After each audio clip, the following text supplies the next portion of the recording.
Hi guys, this is Raghu and welcome back to my channel. Man of masses young tiger NTR ఈ పేరు వింటేనే కొంతమందికి తడిసిపోతుంది. అందుకే వీళ్ళు చిక్కించుకొని మరీ ఎన్టీఆర్ని టార్గెట్ చేస్తుంటారు. దానికి కారణం ఎన్టీఆర్ అత్యంత ప్రజాదరణ కలిగిన నటుడు. మాస్లో తిరుగులేని ప్రభంజనం ఆయన సొంతం. నటన, dialogue diction, action, dance, singing, what not ఆయనకు చేత కానిదంటూ ఏదీ లేదు. యాక్టింగ్లో మహనీయులనే విస్మయపరిచాడు. గుక్క తిప్పుకోకుండా తాను చెప్పే సుదీర్ఘ డైలాగులు వింటే ఎవరికైనా ముచ్చెమటలు పడతాయి. సింగిల్ టేక్లో నవరసాలు పండించగల విలక్షణ నటుడు అయినా ఎలాంటి కష్టతరమైన స్టెప్స్ అయినా చాలా ఈజీగా చేయగల బెస్ట్ డాన్సర్. మాస్ని మెప్పించడం చాలా కష్టం, కానీ ఒక్కసారి మెప్పిస్తే స్టార్గా ఎదగడానికి ఓ మెట్టు ఎక్కినట్టే. అయితే ఎన్టీఆర్ మాత్రం ఒకే సినిమాతో ఒకేసారి 10 మెట్లు ఎక్కేశాడు. ఎంతో మంది హీరోలు మాస్ హీరోగా నిలదొక్కుకోవడానికి ఆపసోపాలు పడుతుంటే ఎన్టీఆర్ మాత్రం మూతి మీద మీసం మొలవని టీనేజ్ వయసులోనే మాస్లో ఒక తిరుగులేని సామ్రాజ్యం నిర్మించుకున్నాడు. నెంబర్ 1 రేస్లో ఉన్న వాళ్ళు కూడా నోరెళ్లబెట్టేశారు. మన సీట్కే ఎసురు పెట్టేలా ఉన్నాడని వణికిపోయారు. ఆ స్థాయిలో ఎన్టీఆర్ ఉజ్వలంగా ప్రకాశించాడు. అలాంటి ఎన్టీఆర్ గురించి ఈ రోజున కొత్తగా వివరించడానికి, వర్ణించడానికి ఏమీ లేదు. ఎన్టీఆర్ పేరు పెట్టుకొని ఆ పేరుకి చెడ్డ పేరు రాకుండా కాపాడుకుంటూ వచ్చి తనకంటూ ఓ ప్రత్యేకమైన గుర్తింపును సంపాదించుకొని ఓ తరానికి ఆదర్శంగా నిలవడం మామూలు విషయమా? పడిపోతే నవ్వడానికి, ఓడిపోతే నిందించడానికి చాలా మంది వెయిట్ చేసే చోట గెలిచి నిలిచి నిరూపించుకోవడం సామాన్యమైన సంగత. ఎవరి కెరీర్ అయినా 20 ఏళ్ల నుండి మొదలవుతుంది. కానీ ఎన్టీఆర్ 20 ఏళ్ల నాటికే సూపర్ స్టార్ అయ్యాడు. అటు వంశ లెగసీని, ఇటు స్టార్డమ్ని తన భుజాలపైన మోస్తూ మరో 25 ఏళ్ల కెరీర్ నిర్మించుకున్నాడంటే ఆ ప్రయాణం ఇంకొకరికి సాధ్యమా? ఇన్ని చూశాడు కాబట్టే తను ఎన్టీఆర్ అయ్యాడు. ఆ పేరు పెట్టుకోవడానికి తనకంటే అర్హత ఇంకెవరికి ఉంది? ఇన్ని అసాధ్యాలను సుసాధ్యాలు చేసి నేడు స్టార్గా నిలబడ్డాడు కాబట్టే కొంతమందికి ఎన్టీఆర్ అంటే ఉచ్చ. అదిగాక 10 సంవత్సరాలుగా బ్యాక్ టు బ్యాక్ విజయాలను అందిస్తూ బాక్సాఫీస్ వద్ద తన స్టార్ గిరిని ప్రదర్శిస్తున్నాడు. ఎంత నెగిటివిటీ స్ప్రెడ్ చేసినా, ఎంత ట్రోలింగ్ చేసినా డౌన్ అవ్వకుండా నిలబడుతున్నాడు. దేవర రిలీజ్ టైంలో ఈ నెగిటివిటీని, ట్రోలింగ్ని పీక్స్కి తీసుకెళ్లారు. అంత నెగిటివిటీ ఇంకో హీరోకి వచ్చి ఉంటే తట్టబుట్ట సర్దుకునేవారు. కానీ అక్కడ ఉండేది ఎన్టీఆర్. దానికి ధీటుగా నిలబడ్డాడు. తన స్టార్ పవర్ ముందు ఆ నెగిటివిటీ తోకముడవక తప్పలేదు. హేటర్స్కి, ట్రోలర్స్కి, యాంటీ ఫ్యాన్స్కి 180mm రాడ్డు దింపాడు. నెగిటివ్ ఫీడ్బ్యాక్ పీక్స్లో వచ్చిన బాక్సాఫీస్ వద్ద 600 కోట్ల కలెక్షన్స్తో పంబ రేగ్గొట్టాడు. ఈ బచ్చాగాళ్ళందరికీ ఎన్టీఆర్ సత్తా ఏంటో తెలిసేలా చేశాడు. ఇదిలా ఉంటే RRR దేవర తర్వాత నార్త్ మార్కెట్లో పాగా వేయడానికి డైరెక్ట్గా హిందీ మూవీ చేయబోతున్నాడు. అదే వార్ 2. ఈ సినిమా పైన ఉన్న బజ్ అంతా ఇంత కాదు. ఎన్టీఆర్ ఫ్యాన్స్ ఆకలి తీరేలాగా ఎన్టీఆర్ బర్త్డే సందర్భంగా వార్ 2 నుండి టీజర్ వదిలారు మూవీ మేకర్స్. ఎన్టీఆర్ ఫ్యాన్స్ ఏది కావాలనుకున్నారో, ఎలా ఉండాలనుకున్నారో అంతకు మించి అనేలా వార్ 2 టీజర్ ఉండటం ఫ్యాన్స్ని ఆనందంలో ముంచెత్తింది. వార్ 2లో ఎన్టీఆర్ లుక్స్, ఎన్టీఆర్ పలికిన డైలాగ్స్ కానీ ఎన్టీఆర్ ఫ్యాన్స్ని బాగా ఇంప్రెస్ చేస్తున్నాయి. NTR Hrithik face off action peaks అనేలా ఉంది. స్టైలిష్ రా ఏజెంట్గా ఎన్టీఆర్ యాక్షన్కి అందరూ ఫిదా అయిపోయారు. ఇందులో హృతిక్కి, ఎన్టీఆర్కి ఈక్వల్ స్క్రీన్ ప్రెజెన్స్ ఇచ్చారనేది టీజర్ చూస్తేనే అర్థమవుతుంది. ఫ్యాన్స్ ఎక్స్పెక్ట్ చేసిన దానికన్నా ఎక్కువ ట్రీట్ ఇచ్చారు. ఎన్టీఆర్ని ఈ రేంజ్ యాక్షన్తో చూసి చాలా కాలమైంది. ఈ war 2 movie Hollywood range action cinema అవ్వటం గ్యారంటీ.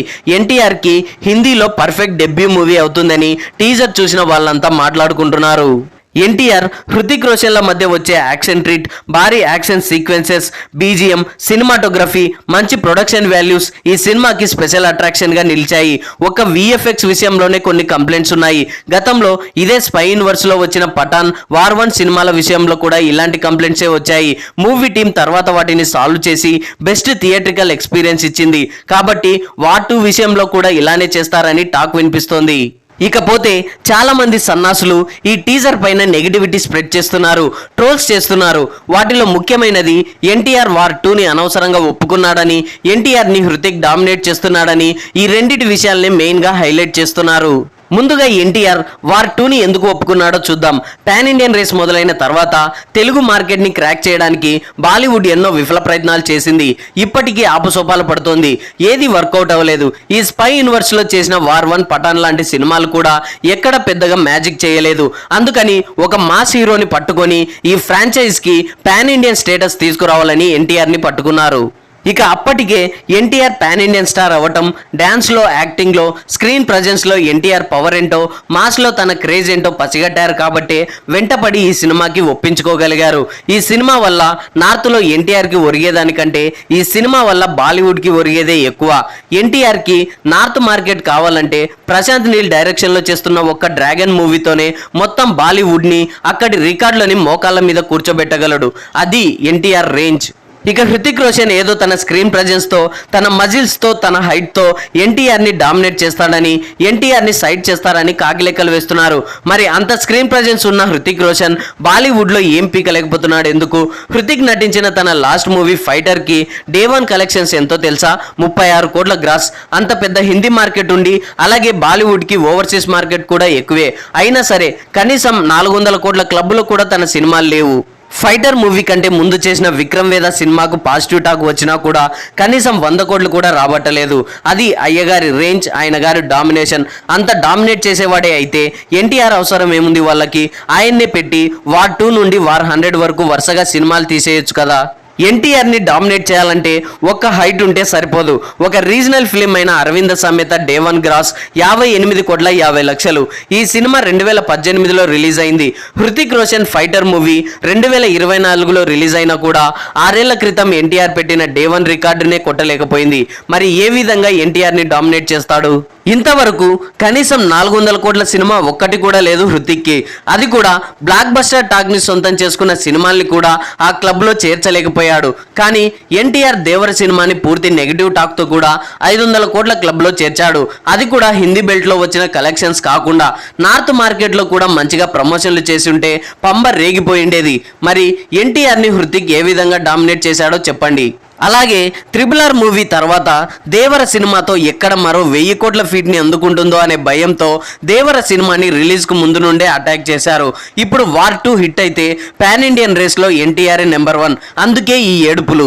ఎన్టీఆర్ని డామినేట్ చేయాలంటే పొడవు ఉంటే సరిపోదు, మ్యాటర్ ఉండాలి, స్టార్డమ్ ఉండాలి, స్టామినా ఉండాలి, టాలెంట్ ఉండాలి, రికార్డులు సృష్టించాలి, అదే రికార్డులని బద్దలు కొట్టాలి.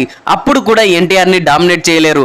ఎందుకంటే ఎన్టీఆర్ ఆల్రెడీ ఇవన్నీ చేశాడుగా. ఇక ప్రత్యేకంగా వాటితో పీకేదేముంది? మరి ఇప్పుడు చెప్పండి రా అబ్బాయిలు, ఎన్టీఆర్ని హృతిక్ డామినేట్ చేశాడా, హృతిక్నే ఎన్టీఆర్ డామినేట్ చేశాడా అనేది కింద కామెంట్స్లో తెలియజేయండి. ఐ హోప్ ఈ రివ్యూ మీకు నచ్చింది అనుకుంటున్నాను. ఈ రివ్యూ మీకు నచ్చినట్లయితే వీడియోని లైక్, కామెంట్, షేర్ చేసి నా ఛానల్ని సబ్స్క్రైబ్ చేసుకోవడం మర్చిపోకండి. Thanks for watching.